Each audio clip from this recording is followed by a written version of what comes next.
What up, everyone? Welcome to another episode of the Lau Times podcast. Lots and lots to talk about today. First, I want to see how my friends are doing today, especially after some big news that was broken today. Dennis, how we doing, fella? Oh, I thought we were here to talk about basketball. I'm Oh, sorry. I you, think I'm in the wrong place. you look like it, dog. Yeah, I mean the NBA finals start on Thursday. Why am I here on a soccer podcast? I'm I kidding. hope I'm good. I don't get the best backcourt in NBA history from you. Take. No, not yet. Not yet. Not for, give it a few years. They need to win this to even have that conversation. Yeah. Alfred, Nashville, Tennessee, bro. How we doing? Sporting the all black, I see, since It's a dark, broken the dark bad day. news. It's Dark, appropriate. dark day. LOL.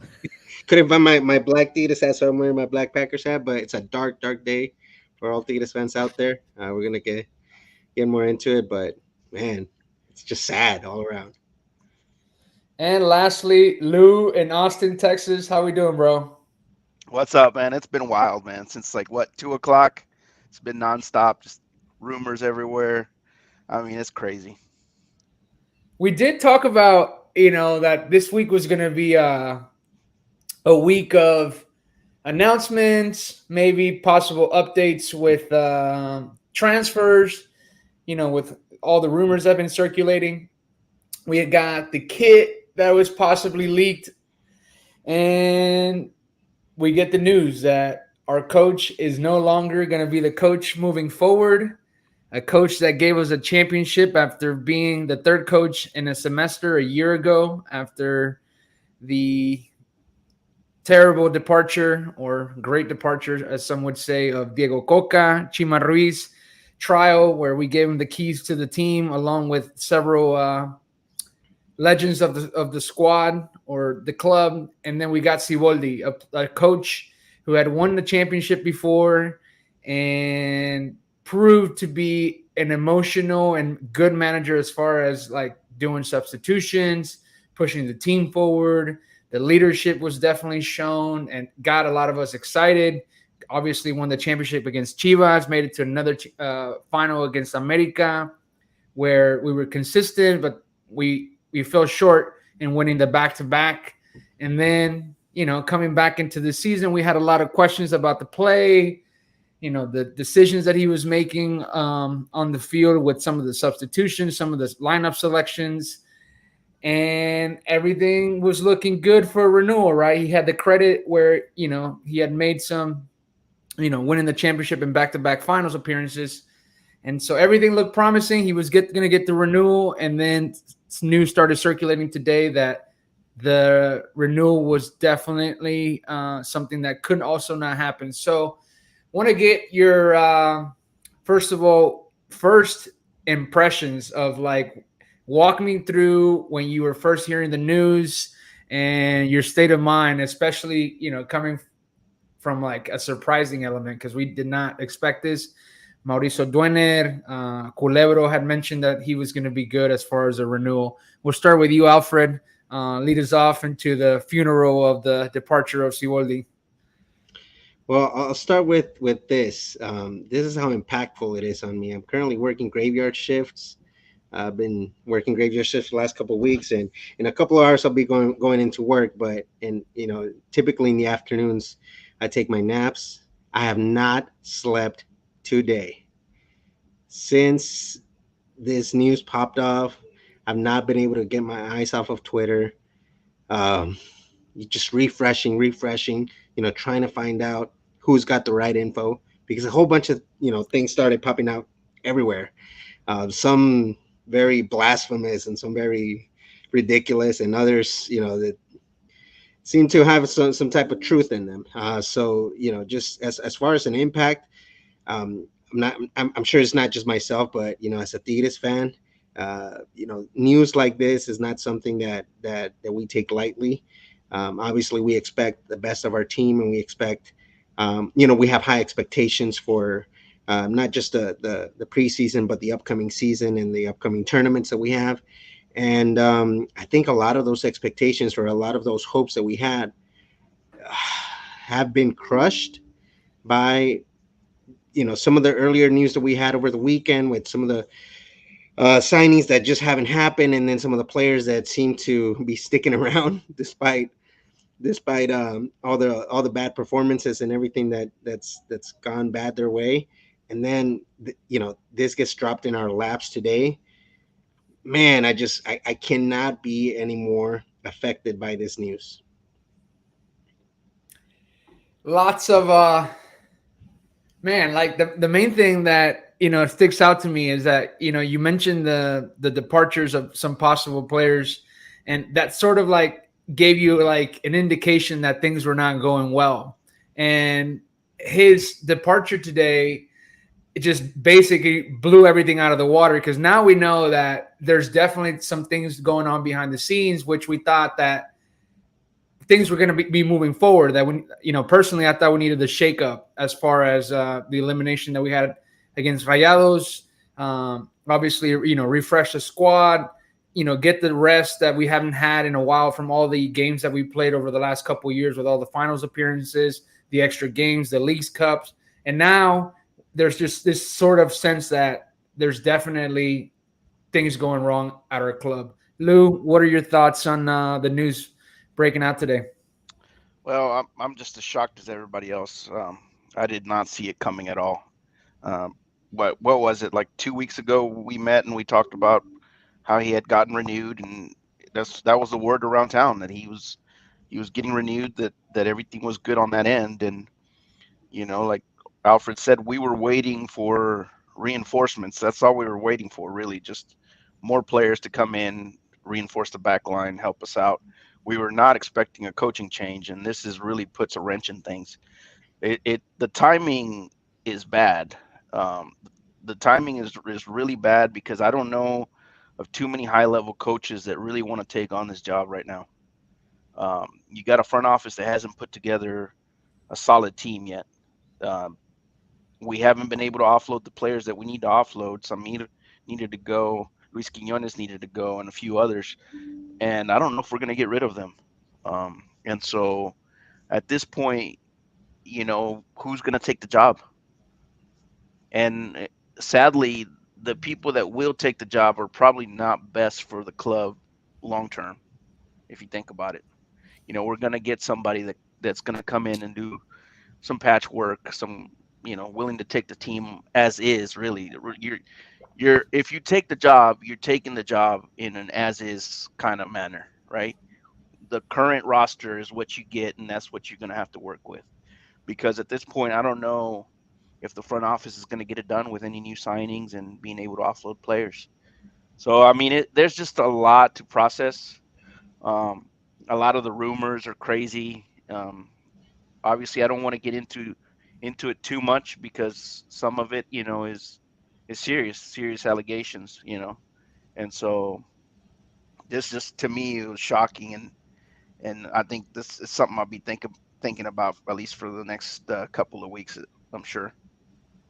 What was worse, taking a team or being a candidate for the team when Diego Coca left for the national team a month into the season, or taking the team on now with a month before the season starts? Lou? To me, taking the team on now, I feel like Coca had the better roster. We were a little bit younger. There was just a little bit more hope with that squad. To me, this squad here, the way it sits, I don't feel like it's gonna be competitive. Not with the back line that we have. I mean, it would take a miracle. It would have to we would have to get a 180 from a guy like Samir, and then we would have to get much more output and production out of a guy like Luis Quinones. And I don't know if any of you guys feel like that could happen, but it's really far fetched. I mean, you're hoping for a miracle at this point. And so the coach that comes in is going to have to deal with a terrible back line. And so I just don't see it being competitive. And I could see the fans, if I if what I think is true, which is they're going to bring in, the ex Chivas coach, right off the bat, you've got at least but 3/4 of the fan base is not going to be happy with the signing. And now you're hoping that he's going to make a miracle with this back line and let us, at least finish top four and then make a good run in Liguilla. I just don't see it happening with this back line, man. And I think you're going to lose a lot of the support from the fans that way. Well, the fans were happy to begin with to start the week with the increase in prices for the season tickets. So news like this, especially from a coach that has been a legend as far as sticking it out when we went to second division and sticking it out, coming back, and then leading us to a championship and the success he had within that year. It's going to be a sour taste in the fans. Dennis, impressions overall. What do you think moving forward? I know Lou just mentioned a possible candidate as far as coming to coach the team, which is odd. I think his style of play, fit well with Chivas because the type of players that he had, young players, high pressure. I'm not sure if you can do that at Tigres, but overall impressions about Siboldi not being renewed and moving forward. Real quick before I do that, shout out everybody watching. There's a lot of people watching, which is great. Muchas gracias. We appreciate it. I think today my worst nightmare got realized in the sense of I never wanted to think of our club as a club with instability and with chaos internally, and it's kind of been brewing this way ever since Coca left, and I think this was kind of the climax of that in a lot of ways. Siboldi really like you know put a blanket over what is a pretty big fire if you think about it, not just from a management perspective, but from a lack of transfer activity. You just talked about it with the season ticket holders. You have players who need to go who aren't willing to go. Um, Clear squad improvements that aren't being made. I mean, it's June. What is it? June 4th, and we haven't had any news about anything like real news. We've had all these fun rumors about Varane and EDC and all this stuff, but nothing real, really. And I mean, we start the season in less than a month. We're playing this Super Copa, which I mean, we should just take the U14s at this point. Why even take the first team squad? But after that, league play starts a week or two after. Then you've got Leagues Cup. It's you don't have the time, and so this is just really, really bad for the institution as a whole. All of this happening, and yes, we can talk about the circumstances as to why he's not the coach, and the possible reasons why and how shady those might be. But this was what I've kind of been worried about ever since Tuca left, really, and it's really come to a head now. Tigres has been a model of stability and a model of excellence in the league over the past 10 or so years, ever since our golden era, as far as you know players coming in, quality players, clear identity, clear brand. And the last real I don't know, I feel the last real recognition of that was this championship that we won, but even then that felt on shaky ground just because of the circumstances. And so I don't want us to be chaotic. We've seen how clubs, I know I'm going on such a big rant here, but we've been seeing recently how clubs can be chaotic and it's not a good thing, right? I don't want to call out Chelsea, but look at what Chelsea has become now. That club was such a standard in the Premier League, right? And now they're changing managers every 3 months. They're buying all these players at ridiculous price tags, and we're not anywhere close to that with some things, but the sentiment is still kind of there of there's a lot happening and it feels like there's no real direction to anything.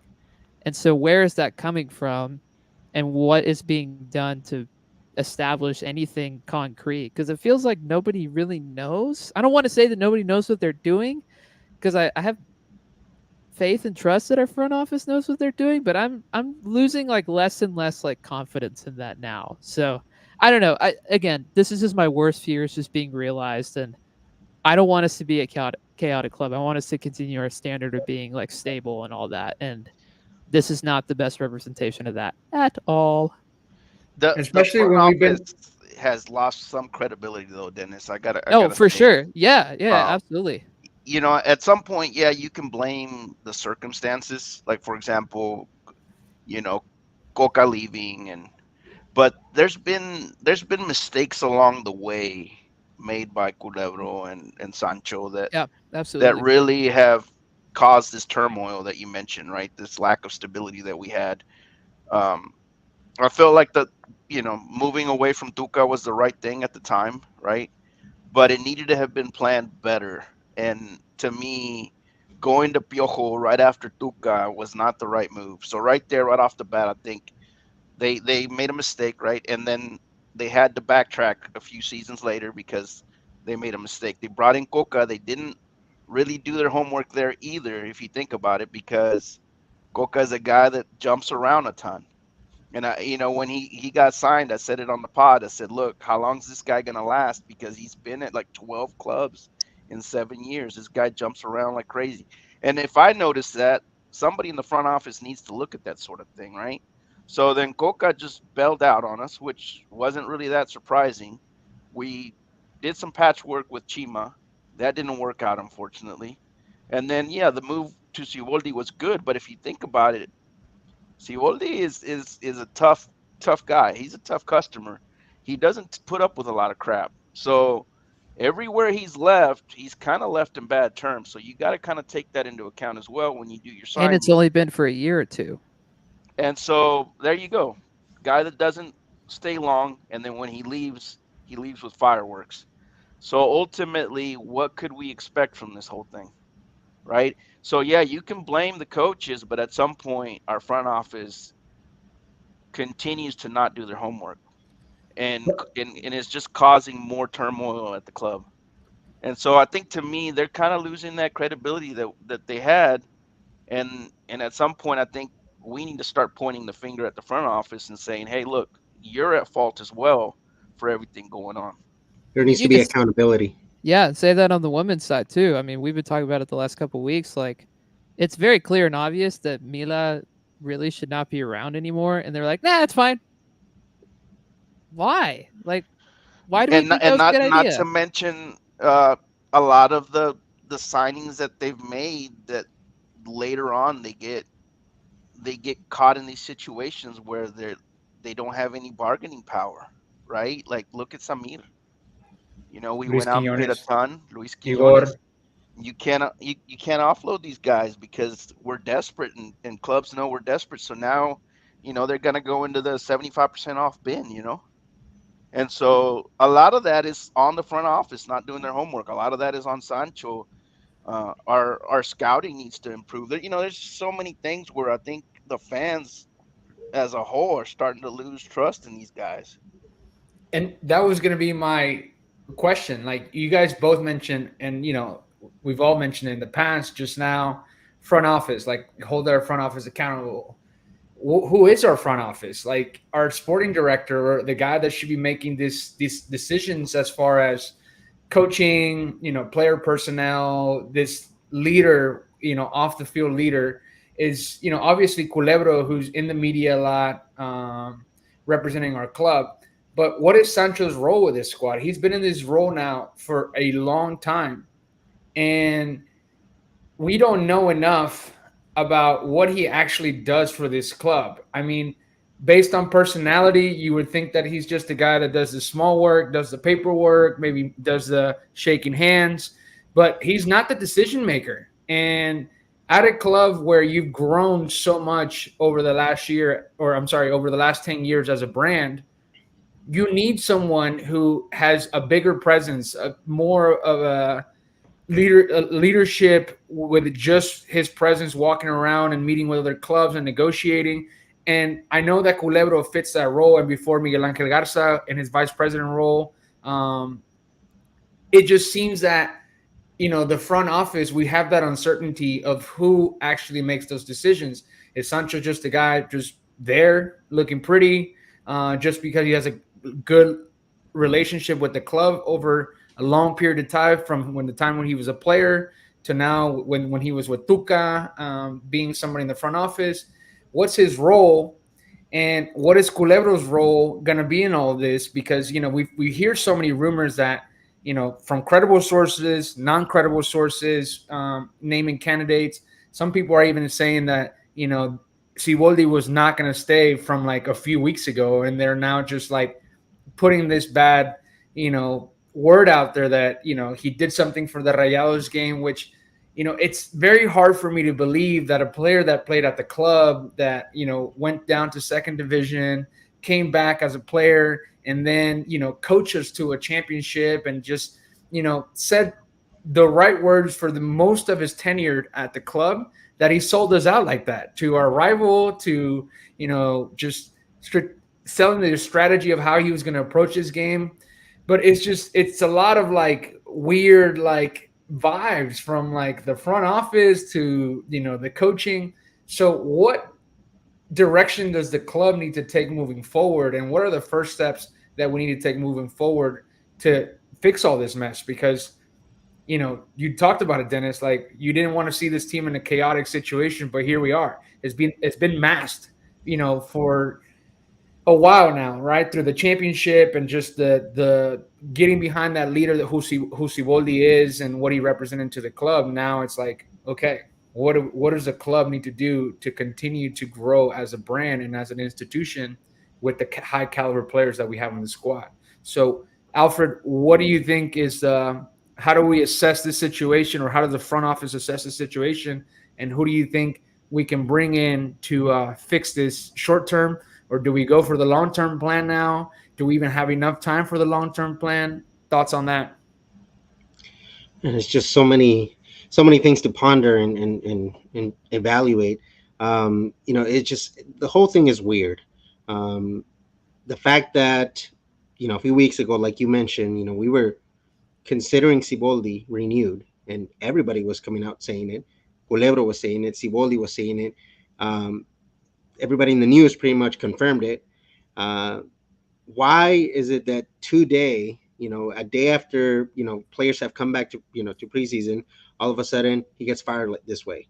The communication from the club, it was, I mean, what was it? It was a two paragraph, five Not even. sentence, goodbye Siboldi. Terrible. It was terrible. I mean, when have we seen this? This is something weird going on. It's just mysterious, and we don't like that. I mean, this is not what Tigres is about. Tigres is a team of the pueblo, where we need to be seeing these people in the face. They need to be coming out on TV, coming out and telling us, what's going on, what's going to happen with the team. What I would have expected with this news is for them to call a press conference, talk to us straight to the face, let us know exactly what happened.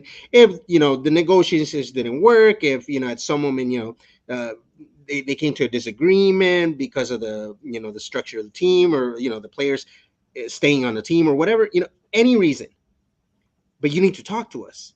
This whole sense of us trying to figure out what's going on, or having all these rumors spread throughout the different media, it's chaotic, like Dennis said, and it's not beneficial for the club. It's not the right way to manage an organization as important as Tigres.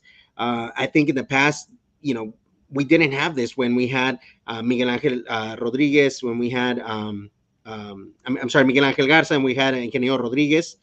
These were just straight up guys in control of the situation. No matter what it was, they nipped it in the butt.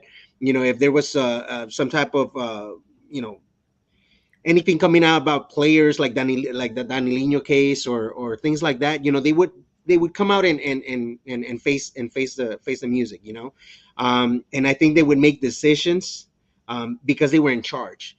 I feel like, like you say, Lou, with all the signings that we've had after Tuca left, everything's just been so it's not been done correctly. Piojo, an offensive-minded, coach, and then you bring Coca, a completely defensive-minded coach. It's like, which is, what is it they were trying to achieve? Which is the identity? That was confusing, Then, we bring somebody in-house, and we're going to trust them, and we say we're going to trust them, and then we kick them out as well. Then we bring somebody else. Now with this whole lying to our faces since weeks ago, telling us that Siboldi's renewed, this is all just wrong. It's not the right way to do it. There needs to be accountability. Somebody needs to be fired. If it's Sancho, it needs to be, if it's gonna be Sancho just because somebody needs to be fired, let it be Sancho. If it's gonna be Culebro resigning, saying, hey, you know what, this is too big for me. I realize that I'm not the man for the job, but it doesn't seem like that's going to happen. You're going to bring in now, like Lou said, some coach that's just going to be a temporary solution because there has been no planning, or if there was planning, nothing has come to fruition in the last few weeks. And now we're going to be starting a new season with what looks like the same exact team that we had last year. So we have a boat, we're out in the middle of the ocean. We have a boat with a damaged hull. There's water coming in. We have players still, with us that are grabbing more water from the ocean and pouring it in. And you're going to bring in this player and this coach, and he's going to have to try to get us to shore. It's going to be a mess. I don't have any optimism at this moment, unless tomorrow we hear some good news directly, not from the media. I don't want to hear anything from the media. I want to hear directly from the words, or from the mouth of Culebro or Mauricio Doner, somebody that's going to come and tell us, hey, this happened, but we already have the solution. This is what's going to happen going forward. Otherwise, I mean, we even said that, we even heard that the players came into the training today and they were all Shocked. Shocked. Especially because he coached them yesterday in practice coming back. It's just, it's madness. It's madness.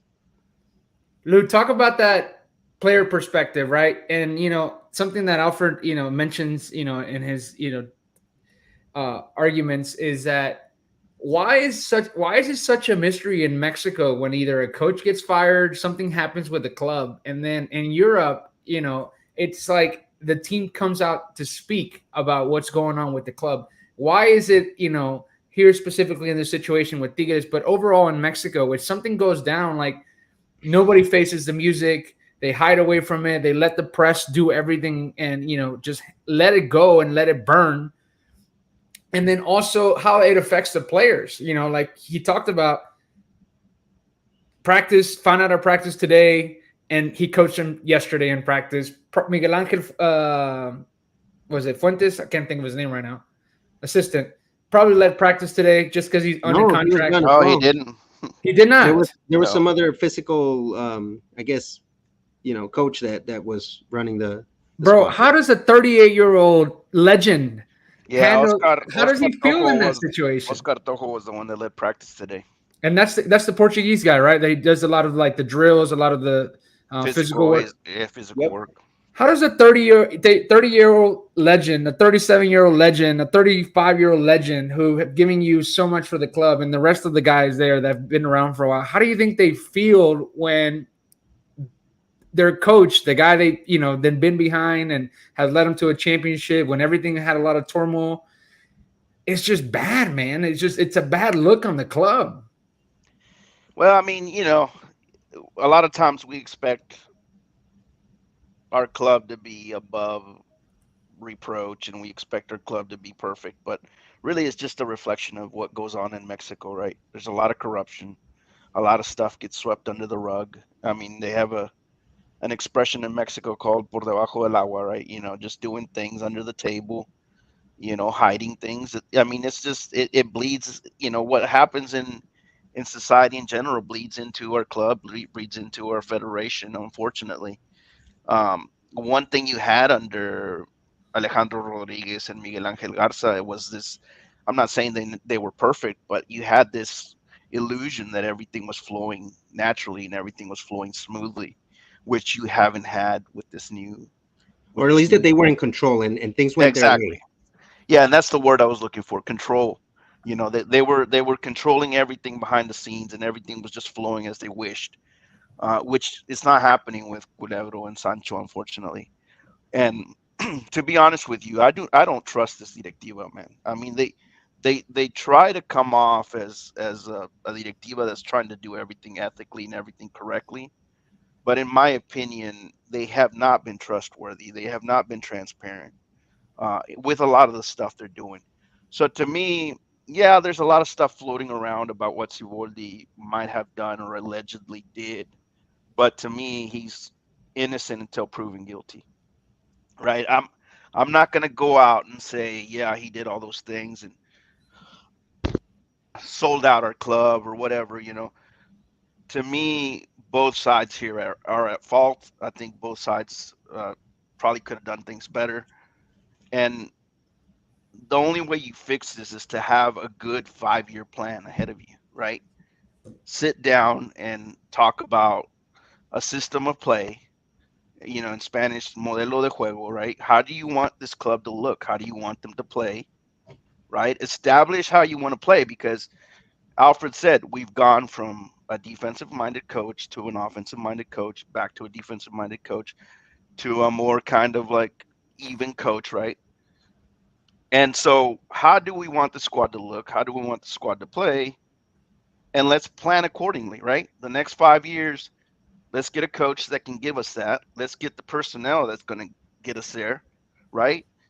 And then we can move forward. But this back and forth is not doing us any good. As a player, I wouldn't want to be playing in this situation, right? I wouldn't want to be with the new coach every 2 seasons. So, it's not good. And plus we're wasting the last few best years of our players, right?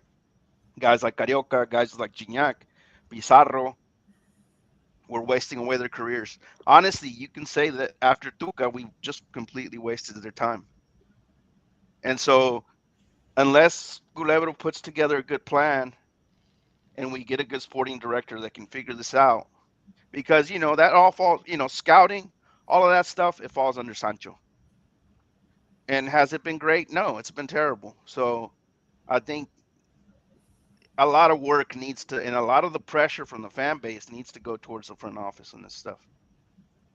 Hold on, before you say anything else. Some of the comments, There's Dennis, a lot read of some comments. There is a lot of comments. Thank y'all for commenting. I'm gonna go through all of them super fast, and we can kind of, go through them really quickly. Shout out Franco saying that Sancho's a freaking rock in there. I think he's been blocking a few good players that should be playing right now with Tigres.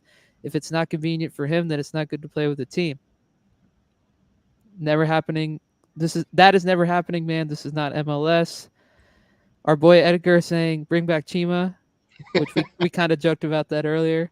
My Theo talking about codes among the soccer industry include a wall of mutual silence that it seems will prevail again, just as it happened with Tuca. I think he Yep, has a the good point there. famous Pacto de Yeah, got swept Caballeros. under the rug. Yep. Uh, we've got this one from Adida Saiben, right? I think that's his name. Carlos. Yes. Yeah, talking about that Chelsea situation, deja vu. Yeah, it's very similar. I mean, it's not all the way the same, but it's very similar. AJ saying highly critical of Siboldi's in-game management majority of the season, but I don't think he deserved to get fired. I think that's kind of what we all think, especially towards the end. Like his game management was not that great, but also what's going on. Edgar again saying I don't think it's Siboldi. I think he's just taking the blame, and then Franco again saying, "Oh, here we go. Okay." I didn't read this one until just now. There's a whole mafia in Mexico. I like that line. There's definitely a whole mafia in Mexico. There's Yeah, multi. I think There's it's not convenient for the Liga MX, for the truth to come out. Just like it wasn't convenient when Tuca left under mysterious circumstances. We all know that, and there were certain personalities there in the media that were fighting their version of the story, and they kind of were, maybe they were paid off or hush money or whatever, but. Is the same thing going to happen again? Why? Because it's not convenient for the Liga MX, for the reputation of the league, uh, for this to come out, which I don't believe it. I honestly, it's so hard to believe, like Lou said, that Siboldi would do something like that. But at the same time, the other side of the story of what could potentially be the other reason, which is, oh, they already had a coach, in mind, a European coach to come in, so they were holding him off, and now they're just they're fabricating the story around Siboldi to have an excuse. I think that's even worse than it actually happening. So it's mind blowing at this moment. I honestly, if I was Pizarro, Guignac, Nahuel, they're probably at one of each other's houses right now, thinking, what the hell is going on? They probably are, or on a Zoom call or Yeah. something, because I mean, we all know that they're leaders, and we all know that over the last decade, Tigres has been the team that's been stable, that's been professional, that's been the place to go for players. Players run away from other teams in situations like these and come to Tigres because this is something that happens in Tigres, and now all of a sudden this is happening here. Second day of preseason, and we have no coach. Just the stability that everybody has seeked, whether it's financial, whether it's through the sporting side of, always aspiring for championships. It just seems that within a few weeks to in a day, it just crumbled. It's a sad situation, but also, just lets you become aware that, even a team like us who we have been hearing constantly and constantly, Tigres hace las cosas bien, Tigres está haciendo esto, like el modelo de Tigres es la forma. And, being in this situation, it's just, it's not a great look, especially for what you're trying to do as far as with the brand, right? We haven't even gotten to touch up on the situation or the deal with TV Azteca, right? Like they've been hyping it up on their end. We're about to be exclusive to a network because I'm not saying that we're on the same level as Club America as far as, hype and fans. Well, maybe hype in a way, but not fans and championships. But we're a team that people dislike and love, obviously, through the fan base and the regional zone that we're in Nuevo León.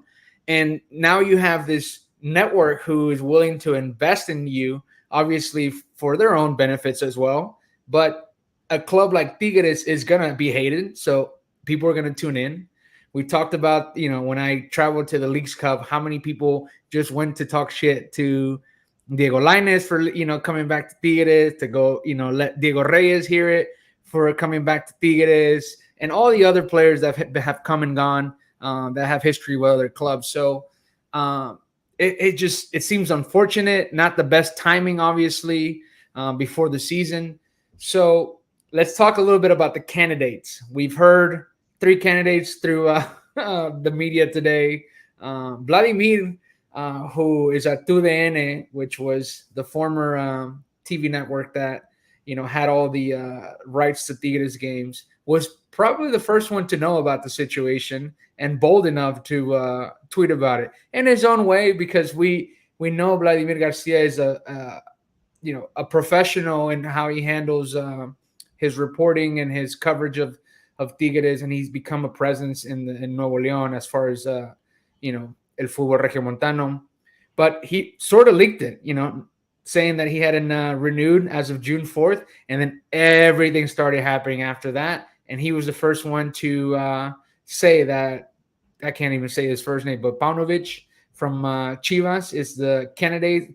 And then we've heard René Fernandez from Televisa Monterrey, also mentioned Larcamón, and then which he just got fired from Cruzeiro and rumored to be an Independiente, only because I follow Russo Samolgini because I'm a big fan of how he analyzes the game, and he's just the way that he engages with people. He's not afraid of engaging with people. He said he's going to Independiente, where he came out of the academies from there.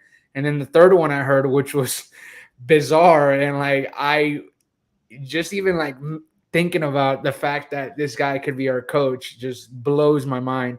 Diego Alonso, who coached at Rayados and beat us in that 2019 CONCACAF championship. So 3 candidates as of now that could be the coach. And we've talked about that whoever comes in obviously wants the job. Who's not going to want to coach all these players? Who's not going to want to get this salary at this club? But none of them are long-term solutions. You can argue maybe Paunovic just because of what he did with so little at Chivas, and maybe even Larcamón for the same reasons.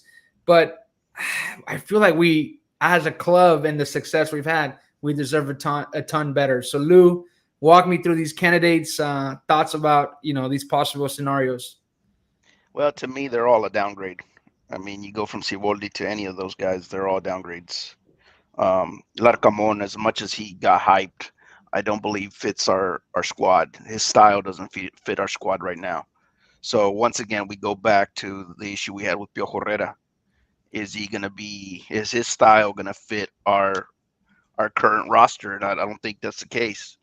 Um, he hasn't had success lately, to be honest with you. You know, he didn't do well at Cruzeiro, and then he's had several failures before that. His best stint was what, Puebla. You That was know, a few I years mean, ago. and it's been a while. So I just don't see him being the option to get it done, especially because of his style. Alonso, I mean, my goodness, I mean that's I don't even want to think about that, to be honest with you.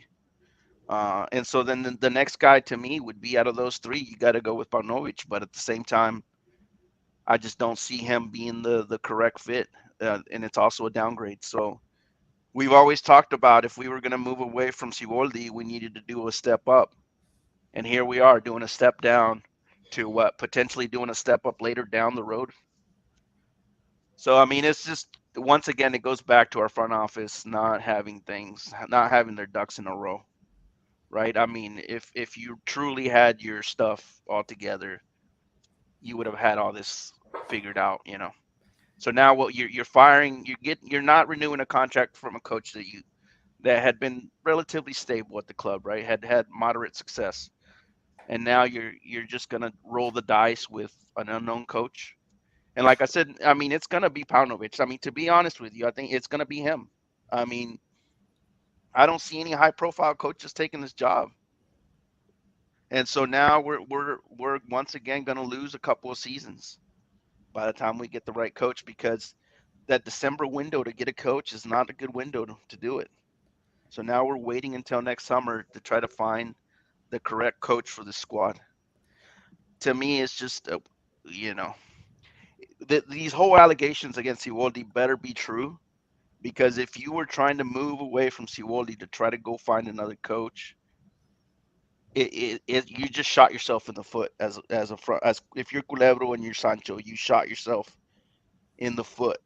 If you went behind, you know, if you use the media to burn this guy and you know all these accusations, and it ends up not being true, dude, forget it, bro. I mean, like Alfred said, it's much worse than if Siwoli had leaked the lineup. It's crazy. It's nuts. I want to say real quick, I would be very angry if we hired a guy who was hired by Sevilla and fired 2 months later in Diego Alonso. Now, mind you, Sevilla is a mess. They've gone through like 6 managers in the last year. I might not be exaggerating. I think that might be true. They've been through a lot of guys, but that's not the guy that I would want to bring in. I don't like any of those three.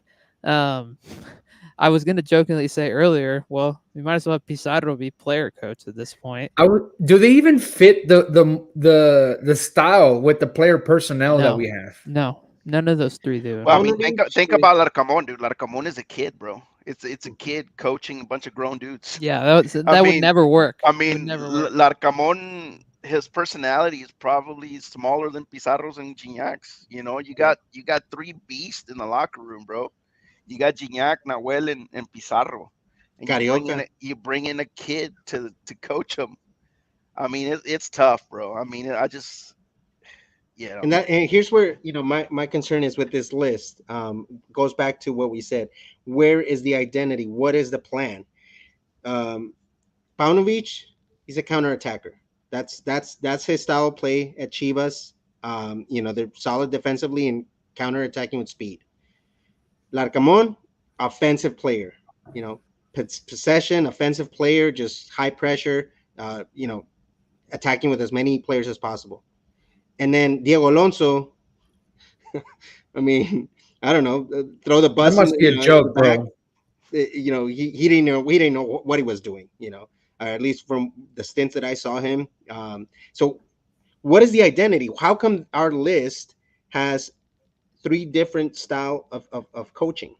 That can't be true. To me, this can't be true. It's if I were in the front office right now, and if this whole Siboldi story is true and it's the reason why they're letting him go, I would be looking in house, or I would be looking at somebody that knows the team internally. I would be okay with Chima coming back at this point. I would be okay with Juninho taking over the team. I would even be okay with, like Luce, with Pizarro, starting his role. Tuca, Um, Tuca, Tuca. in Tuca, I would absolutely, and I was adamant about Tuca leaving, but I would absolutely prefer Tuca to take on this team for this semester than to bring in because either way, the semester is going to be a waste with whoever you bring. It's going to be a waste. Their excuses are going to be, oh, I came in, last minute. They didn't give me the players that I needed. I was working with scraps, and it's I need more than just 6 months, to get a team playing my style. That's going to be the excuse at the end of 6 months. So why waste those 6 months with an unknown when you can bring in, or when you can put in somebody that already knows the team, and that just needs to work with what we got, needs to work with our high profile players that are leaders on the field, and just try to salvage this season. Okay, hold on. More Shout out comments. to Sean. We have a lot of comments. Let me go through them really quick. My Theo, once again, going real in depth here. Okay, I want y'all to read that for just a sec. Powerful protagonist that from both the media and the new fan base is obligated to win. Therefore, pressure does not allow an evolutionary plan. I don't believe that. Not with Tigres. We've done it before. We can do it again. Yeah. This one was really interesting. I don't know if I want to believe that this is true, but with all the betting stuff that's come out recently, with some of these players, man, you never know. You really never know. Yeah, you don't know. Yeah. Here's a suggestion from Edgar Javi. I know we talked about that in our group thread earlier. Throwing it back to Sean, saying, hey, again. He also said Diego Coca part 2. Yeah, Sean. I knew Okay. Sean would bring up Diego Coca, man. I Oh, was waiting no. for it. That's good. My Theo said, we need a smart coach who's able to settle the locker room, plan ahead with intelligence, and develop a modern style that optimize, adapt, and exploit the talent available. Interesting. Cherry on the cake would be no experience in Mexico to avoid the already pollute environment of interest in chicharron. I am agreeing with that. But then a differing take comes from Franco over here, saying that it has to be a coach that already knows the Mexican style and that you can't experiment with the European because they'll need to adapt. So I like the interesting differing takes there. Also, one more. This is for you, Arnoldo. I'm just upset, man. I haven't been like fired up. Usually I try to like be well balanced in my takes and how I go about the team, because I try to take a business perspective and like understand what the team is doing, but not today, man. Today I had to bring out the champagne. I've had this champagne bottle for a while, and Sean, wanted I to haven't make sure slept, bro. Give me a I break. was loose. Saca el vino. I'll say this to Franco's comment. I like Almeida as a coach, but I don't think his style fits our players. We're too old to run Almeida's system.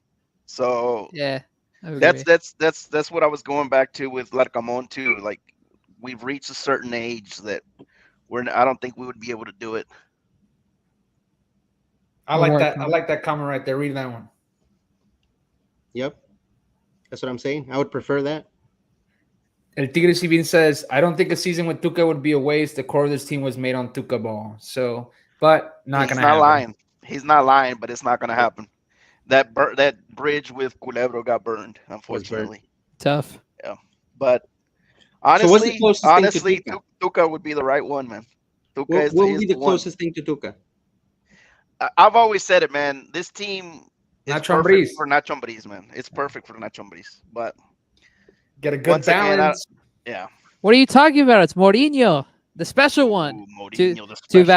Too bad he's a turkey. Yeah, after like 2 days. That would be so bad. Bring in Sarri and all his cigarettes. So, Lou, I know that you said Panovich is going to be it. So, anybody else that can actually oppose that? Like any other candidate that, let's go through the carousel of Mexican coaches. Anybody that can be like, you want to go down the La Volpe route? Ricardo La Volpe with the línea de cinco. have Maxi Araujo left wing back, Javier Aquino right wing back, and I bro. mean that's the only other option I can think of.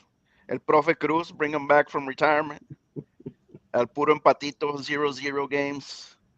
I'm sure the We haven't fans will seen love that. Food Picante, but I'm sure Hugo Sanchez is going to start nominating himself. True. You know, he Bro, always why you gotta rub it in, bro? Poor as Hugo soon as Sanchez, as man. soon He's as the actually coach not a bad opening, coach, man. a, just the a, coach pl- opening, Hugo Sanchez starts, promoting himself. So a player of like Gignac stature and caliber, he would take some good tips and advice from somebody like me who played at Real Madrid. Yes, dude. Yes, we know. We You know. know, Sean brings up a good point, man. At some point, we do need to move on, man. At some point, we're gonna have to do it. Is But that I goes don't I back. don't think this is the season because the front office is just not moving fast enough. But down the road, I think that a rebuild is gonna be needed. But that goes back to what you said about the window that that we had with these like older players and was obviously shortened, and then the waste of time that we probably had with these different coaches that we had after Tuca left, the whole thing with Rayados elimination, like those were big signs. And Sean's right, like there are things that needed to be considered as we move forward, but that window should have still been respected to try to take advantage of players like that and find that mix of using them in games to start as well as bringing them off the bench. the But this transition. just creates so much turmoil. Like who's going to come in and like say, Gignac, go to the bench, let's go with Nico Ibanez, or Yeah, or Carioca, go to the bench and let's go with Nando Gorriarán and Fierro, Ferro. and it's Yeah. just the timing is just horrible. And what's tough too, and I get what Sean's saying is that if you do end up pulling the plug, you do have some youngsters behind that can kind of play any style that you ask them to play, right? Because they're young, they got good legs. But the problem is, as long as you have those leaders sitting in the locker room, who's going to be the coach that's going to say, "Hey, man, I'm sitting all of you guys down." Yep. I mean, it's really tough. So ultimately, I think that move is not going to be up to a coach, but our front office that ends up ultimately making that call and saying, "Hey, we're parting ways with Carioca, Pizarro, Nahuel, Gignac." I mean, Gignac, I feel like you could just never do it. I mean, Have to even retire if him. you're, I'd rather have Gignac around than Culebro, to be honest with you. So if that ever came Facts. Of down, course. so I mean, it's tough decisions. Bro, this comment from your uncle is goaded. Profe Make Cruz, baby. make Profe Cruz great again. Sean, Hey defensive. man, real talk. I know I joke around a lot, and I kind of every once in a while will mention the parody Profe Cruz account, but I kind of do like Profe Cruz, man. I mean, it's Get Lou. Come on, Lou. I Wait, secretly like the wait. guy. Hold on. Look at what Sean just said. That would Vucetich.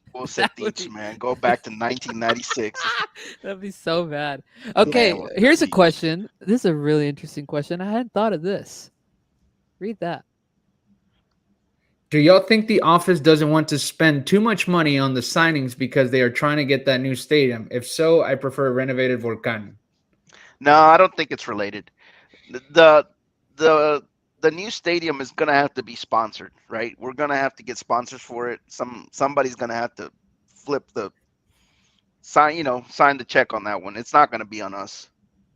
Yeah.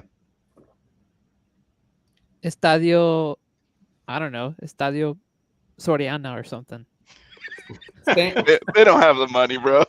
True. staying Does on the Soriana football, still exist? Es Estadio Tierra Rosa, bro, or Bimbo.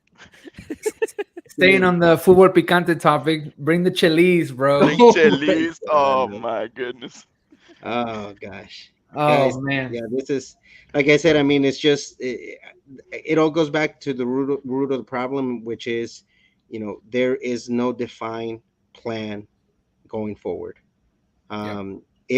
If we knew what the front office was looking for, we could kind of narrow down, the possibilities. So hey, this is what, but we're seeing names all over the place because this is what they have shown us over the last 3 years, that they don't know what they want to get, and they're just working on a day to day. So with that, and I know that we kind of touched about it previously when we got started. So that just makes you think like signings like Cordova and Lainez and even Ociel Herrera, or just band-aids on something to like have the perception that things were actually moving forward with a plan, but it was more of like a call to like alleviate some of the pressure coming from the fans, the media, obviously, of course. Players like that, were they actually looking for a long-term plan, or was an immediate like transaction that you can make to hopefully turn out into something that you can move forward with? I don't know how you guys feel, but it feels a lot like this stuff falls into their lap more than they going out and scouting and really like looking.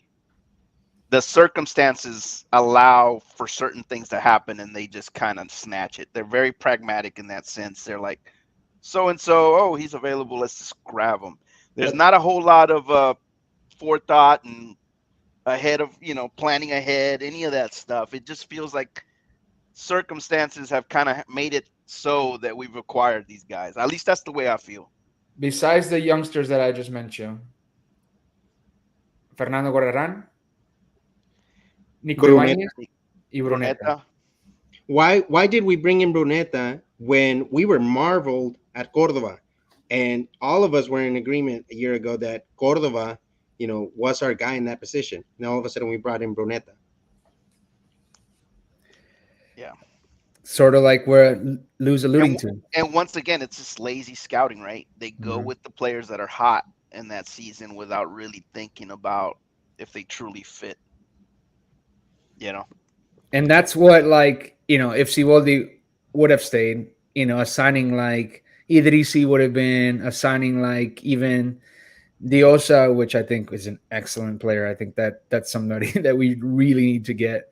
But those type of signings, right? Like somebody to just come in and like keep the fans happy, continue to bring people in the stands because they're players that showed out either the previous season or during a whole year of like performances. Um, I mean, it's a tough situation. I don't even want to get into the rumors because I feel like now the rumors are like irrelevant. Pointless. Yep. yeah, it's a save it for next week kind of thing. Dude, it's pointless because we didn't get Mbappe. Like, what's the point? Get out Like, of here, Dennis. Bro, you should not be upset. Edward III is coming back to the locker room. I God. Guys, heard Luis that Quinones is still on the Edward team. The Eduardo savior. Tercero's doing Task Rabbit stuff now, bro. He's Bro, not really a player. can we get He's Samir and Luis Quinones to San Diego? Like, it seems like they're taking everybody like available. Like, there's two players you can get right there, San Diego. You need bodies to fill out your expansion roster. Let's make it seriously happen. though. That's something we need to tap into is to make some partnerships north of the border, man. Austin FC, Houston, FC Dallas. I mean, those clubs we kind of need to start sending players their way, and and picking up some of the good stuff. We talked about Morris from Columbus Crew. I think that's something we haven't tapped into. Bro, but the thing goes back to the whole thing with Sancho. Like, he needs to be a bigger presence, or we need someone to be a bigger presence that can finagle a way to send Luis Quinones to Toluca for, $3 million or $4 million, and you get Maxi Araujo back because Luis Quinones, his market value is still somewhat there at 3 million, maybe 2 million. And you pay a couple millions extra for Maxi Araujo, and you get, you replace somebody for them that could fill in that role at the left winger position. But you get somebody younger. I mean, it just seems that like the presence of somebody important on the sporting side besides Culebro is not there for our squad. So these negotiations are not happening because we don't have a guy qualified or capable enough to sit down with teams and say, hey, we have the money and we have some players that you can obviously have, but it's not happening. Like, it's just not, it's They don't no. have the personality to go out and make those negotiations. Yeah, To and then make you have the comments where like, ya saben que no me gusta hablar con en los micrófonos. Like, come on, bro, you work at Tigres. You work at Tigres. Cemex is your paycheck. He's Come like, on. I'm camera shy. I saw a tweet Ahí va that el was vino. Ahí va el vino de Arnoldo. Yeah. I saw a tweet that outside Wembley, or like a few blocks away from Wembley, there's a Cemex, and it said Tigres doesn't rule the Liga MX because they don't want to. It's like, I mean, we have the money. I I don't just like think, that guy. I don't like that guy because he's the director of Record, who puts out a lot of false information. But a lot of the times, he also puts correct information yeah, I just mean, because he's of being the. sarcastic, but at the same time, it's No, true. I yeah, mean, we have a world class company, behind us, supporting us, and we can't say that there isn't money. I think it's just there is no head. There is no head. The front office just doesn't know what to do. It cannot be that these players are just surpassing you and saying, no, I'm not going anywhere. Do whatever you want. I'm staying here. That can't happen. Carlos is commenting that how do we know the office doesn't have a plan? Well, we're just basing it on past actions, right? We're basing it on the fact that you went from a defensive coach to a very offensive coach that likes to press high when you didn't have the personnel for it, right? So obviously, if you had planned, if you had done your research, you know that coach doesn't fit. Not to mention culturally, Piojo doesn't fit, right? I mean, right off the bat, you got a guy who loves to run his mouth, and our fans don't like that, right? So if you've done your homework, you know he rubs people the wrong way because he's the type of coach that's not accountable. He doesn't like to ever take responsibility for his actions. And so right off the bat, he doesn't fit the system. So how do we know the front office doesn't have a plan? Well, because look how many coaches we've been through. 4 coaches in just the Today last we few had years. proof of that And communication that came out from Tigres. That proves that this wasn't planned. If they already knew this weeks ago, that would have been a lengthier, communication. Thanking Siboldi, mentioning all his championships and whatnot. That came out of nowhere because all of a sudden the information leaked and they needed to say something, but they weren't prepared. yep. I'm just reading some of the comments. The board needs to decide what we are, if we're going to act like the Yankees and buy other teams. Best players like Gorri, Nico Brunetta, then they need to do the same with the back line. Put your money where your mouth is. If not, they more want to turn a profit while winning. Then we need to lean into more homegrown youngsters and transition off the old guard. Sean's been Which is not a bad thing. I mean, we do I need to love the work Sean rant. on our youth systems. I mean, it's something we've mentioned before is something that we need to do. Why not have scouts like Pachuca and get the best youth players out of the Mexico? Why can't we have that? And if we do, then why can't we have the best coaches developing them I and then think that turning them into good players? And if that means we need to sell them, we sell them, right? Or we loan them or whatever it is. But why don't we have a good youth system? I think my optimistic side is chiming in with this take. I think that would change with the new training grounds, and because the money is there to invest in the youth. And once Gignac retires and he becomes somebody more involved with the actual front office and actually does something more of like an ambassador or somebody that represents and is the middleman between Europe and Mexico with training grounds, he's going to be able to present more of a better project for potential future new signings, and actually develop the youth squad with training grounds. I think that's overall, going back to Carlos's comment. I think the optimism that that I have there is that right now, terrible, shaky. Maybe we needed this, especially after long-term success. But I think with a possible new stadium, new training grounds, maybe again, optimism here. A European coach that hasn't been talked about, and we're just leaking rumors because that's what they're trying to leak out. And even Peter mentioned it in the group that earlier. What if this is just a campaign, right, by the club to get the media involved because they had somebody already locked in, which we had heard before, Siboldi was coming around. And so who knows? I think that, with more additions to the club besides a player signing or, just a TV network signing, and actually investing in what we have to bring in more talent could be a possibility.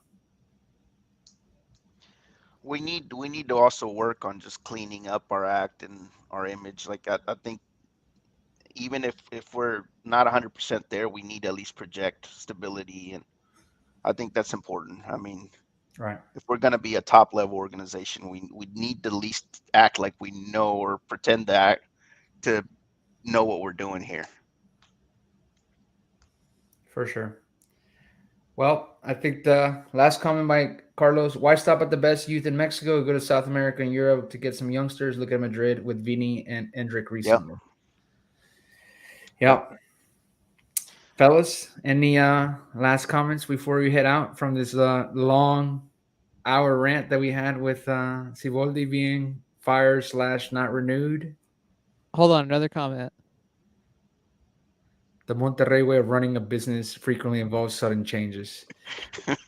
Bro, Mr. Horacio Nájera, you can argue that they're a little bit more stable right now with what they're doing. True. Okay, can we end on a positive note? What you got, bro? What you got? I want to talk about the kit that leaked. The home kit leaked. Listener, if you haven't checked it out yet, go check out @DatasJersey on Twitter or Instagram because he leaked it. We've kind of known some details already, but it's a throwback to the one that Lou's wearing, literally. Is it? No, it's not it. No, It's it's a not that one. 2006. It's similar. It's Similar-ish. it's a mixture of this one and the 0708 one that There we had the go. kind of a little You know, wing here. you know who's the star of that jersey? Francisco Quiquín Fonseca. Oh, Kiki. come on. Oh, come on. Yeah, man, those times are tough, man. Sebastián Abreu. Abreu. Well, Tolo Gallego, bro. What are you talking about? Mr. Carnes Asadas himself. man, the early years of Molina, Jesus Molina. Those tough years, bro. So it's a paying Sorry, tribute, Dennis, right? we keep making it negative for you, bro. Keep So- keep going, man. It's paying tribute, right, Dennis, to that jersey? Yeah, I think so, from what I understand. I think it's a good looking jersey, honestly. Very clean. All the sponsors are in blue. No more Bizzo, which I know we've been kind of clamoring for. Thank goodness. They're removing the extra from here. Yes, That's away. I'm pulling up the picture of it right now, so that way it can. They're removing Adidas and just there you go. There it is, in all of its glory. This makes me really excited about the blue one because I think it's just going to be the reverse of that, and I think it's going to look really good. We haven't had a royal blue jersey in a little bit, and I don't want to I've been be waiting. that guy, Dennis. You don't want to be that guy, but to me, it all comes down to not having Tigres right Oh, here. true. We are not champions if we don't have Tigres in the front. Well, the So to semester's me- already crap anyway, so I mean, it doesn't matter. Well, yeah, that's true. But I mean, at least I would have been hopeful for the Yeah, season. true. We would have had a new kid with Tigres in the front. That's And true. then 2011, Apertura 2011, our away jerseys had the UANL True. in the franja, dude. So Oh. that would have been a nice little touch too if they could. Yeah, bring they that could've done back. Okay, another Sean comment. No, I'm not that crazy. Mavs in what did I say on my show yesterday? I said 6 or 7. I'd probably go 7, honestly, and then Luca will be a psycho and drop 50 in the Garden in Boston, which that would be great. But that would also cause major stress on me and so many other people. So, anyway, that's all I want to talk about with the kit. I'm excited about it. It looks good. Are you going to be buying it? Yeah, not immediately, but I want to see better pictures. Once Gignac wears it, it's like game over, though. You know how it is.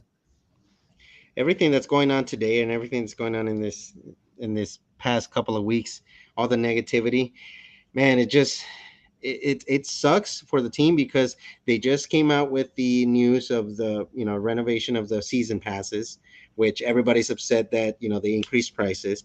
They're going to come out with the kit. They have these upcoming games in Los Angeles versus America, in Houston versus Miami, and all of this negativity around the team is not good. I mean, I'm pretty sure they didn't plan for any of this to happen because how are you going to expect to have all your season passes sell out if you don't have any signings?